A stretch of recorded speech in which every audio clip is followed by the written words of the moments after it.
Alhamdulillah, wassalatu wassalamu ala Rasulullah wa ala alihi wa sahbihi wa ala amma ba'd.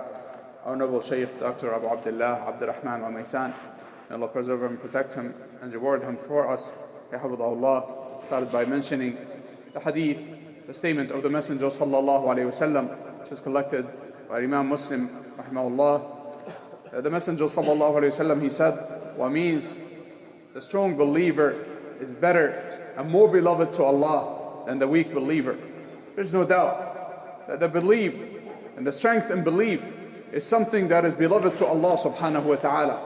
It is something that every person should try to achieve, to be diligent, to be upon strong belief and strong faith. For it is something that is beloved to Allah subhanahu wa ta'ala. And the believers, as Allah subhanahu wa ta'ala mentioned, that they have no fear, and that there is no worry for them, and they shall have no sadness. They should not fear in this worldly life, and they should not be sad and have no sorrow in the hereafter, because they did that which is pleasing to Allah subhanahu wa ta'ala. They saw nearness to Allah subhanahu wa ta'ala. They were upon strong belief. They were upon strong faith. And belief is not based upon one's wish and desire, but rather it is what is in the heart and what is on the limbs. From the belief in the hearts and the actions on the limbs, all of that is under the belief, and this is what true and strong belief is. So strength, many people misunderstand and misinterpret, and they think strength is the strength of body. They think strength is to be strong on one's body. But the true strength is strength in belief, strength in faith. For this is what is truly beloved to Allah subhanahu wa ta'ala. This is what is beloved to Allah subhanahu wa ta'ala, and this is what makes one better to be upon strong belief. Many people, they might think that they are strong, and yes, they might have muscles and they might exercise and they might be strong physically, but then when it comes to where it matters, they become weak. When it comes to waking up to worship Allah subhanahu wa ta'ala and to pray Fajr, they become weak. That they find comfort in their beds, under their blankets, and they become weak, although they might physically be strong. And that's why the Messenger sallallahu alayhi wa sallam, he mentioned that Allah subhanahu wa ta'ala, as in the meaning of the hadith, Allah subhanahu wa ta'ala does not look at your forms and your bodies, but rather looks at your hearts and your actions. So this is what matters, one's heart and one's actions. Is he upon strong faith and believe in Allah subhanahu wa ta'ala? Is one's actions in the worship of Allah subhanahu wa ta'ala? This is what truly matters. The strong believer is better and more beloved to Allah than the weak believer.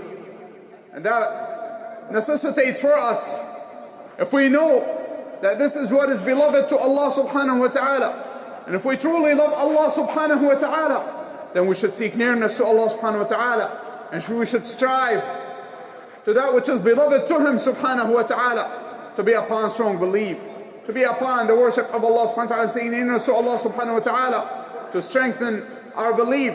And how do you strengthen your belief? How do you become a strong believer? It is by obedience to Allah subhanahu wa ta'ala, and by worship of Allah subhanahu wa ta'ala. The Messenger sallallahu alayhi wa sallam, he mentioned in the hadith al-Qudsi that Allah subhanahu wa ta'ala says, what means my servant does not seek nearness to me with anything that is more beloved to me than what I have obligated upon him, and my servant does not cease to worship me with the recommended and the voluntary actions until I love him. And if I love him, then I will guide his hearing by which he hears, and his sight by which he sees, and his hand by which he strikes, and his foot by which he walks. And if he asks me, then I will give him, and if he seeks my protection, then I will protect him. Great fruits, great benefits, great outcome for being a strong believer and seeking nearness to Allah subhanahu wa ta'ala by what Allah subhanahu wa ta'ala has obligated and what He subhanahu wa ta'ala recommends for us. And so it is upon us to be diligent, to strengthen our iman, to strengthen our belief and our faith. And the Messenger sallallahu alaihi wasallam, he mentioned, and there is good in all of them. Meaning the strong and the weak believer, there is good in all of them. And then the Messenger sallallahu alaihi wasallam continued on in this great advice. Small words, very little words, small sentences. However, they have great meanings. They are very valuable and they have great meanings. The Messenger sallallahu alaihi wasallam, he continued to say, be diligent for what is beneficial for you. Be diligent in regards to that which is beneficial for you. Be diligent in seeking nearness to Allah subhanahu wa ta'ala. The worship of Allah subhanahu wa ta'ala. There is no doubt that the most beneficial thing for us is holding on to our deen, is staying upright and steadfastness upon this religion, for that is what is beneficial for us in this worldly life and the hereafter. This is what benefits us. This is what truly benefits us. The Messenger sallallahu alaihi wasallam used to supplicate and ask Allah subhanahu wa ta'ala to rectify. And the Messenger sallallahu alaihi wasallam used to ask Allah subhanahu wa ta'ala, saying, "Wamiz, oh Allah, rectify my religion and rectify my religion, which is the foundation of my matter, and rectify my worldly affair in which I live, and rectify my hereafter, to which is my return, and make this life as an increase for me in everything that is good, and make death a comfort for me from everything that is evil." So this was the supplication of the Messenger sallallahu alaihi wasallam. Be diligent for what benefits you. There's no doubt that what benefits you the most is holding on to your religion, and also in calling your relatives and your families, your children, your wife, your parents, advising them and calling them and reminding them to steadfast upon the religion and to be upon righteousness. This is what benefits you. This is what benefits you in this life and the hereafter. And after that, the worldly affairs and that which is permissible for you, and staying away from anything that is impermissible. This is what truly benefits you.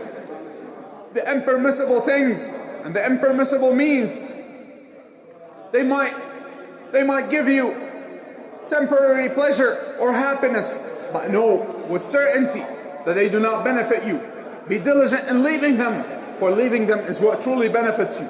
As for the impermissible things and the impermissible means, then they go away, and they take with them the permissible things, and the good and pure things, they go away with the impermissible things. And likewise, it is temporary happiness, followed by long periods of sadness and sorrow and regret. So what benefits you in truth is staying away from the impermissible things. So the Messenger sallallahu alaihi wasallam, he reminded us and advised us to strive and to be diligent in that which benefits us. And the Messenger sallallahu alaihi wasallam, furthermore, he said, do not become lazy, and do not become incapable of doing so, and do not find yourself that you are unable to look for the things that benefit you. And then the Messenger sallallahu alaihi wasallam continued his advice to us in saying what means, and seek Allah's help. Seek Allah's help. It is upon us to seek the help of Allah subhanahu wa ta'ala, and to put our trust in Allah subhanahu wa ta'ala. We supplicate and we ask Allah subhanahu wa ta'ala, we worship Allah subhanahu wa ta'ala by saying, إِيَّاكَ نَعْبُدُ وَإِيَّاكَ نَسْتَعِينُ. You alone we worship, and your help alone we seek. Meaning we seek your help in worshipping you. Know that you cannot worship Allah subhanahu wa ta'ala. You cannot seek nearness to Allah subhanahu wa ta'ala and worship Allah subhanahu wa ta'ala except that He allows you to. Except that He gives you the ability to. So seek His help subhanahu wa ta'ala, and His assistance and His aid in everything that benefits you, in your worldly matters, in your worldly affairs, and in your worship to Allah subhanahu wa ta'ala, and the matters of the hereafter. Seek the help and the assistance of Allah subhanahu wa ta'ala. The Messenger sallallahu alayhi wa sallam used to supplicate and ask Allah subhanahu wa ta'ala. He used to say sallallahu alayhi wa sallam, "O Allah, the eternal, the ever living, the one who sustains everything, I seek protection and your mercy. So do not leave me for myself, not even the blink of an eye.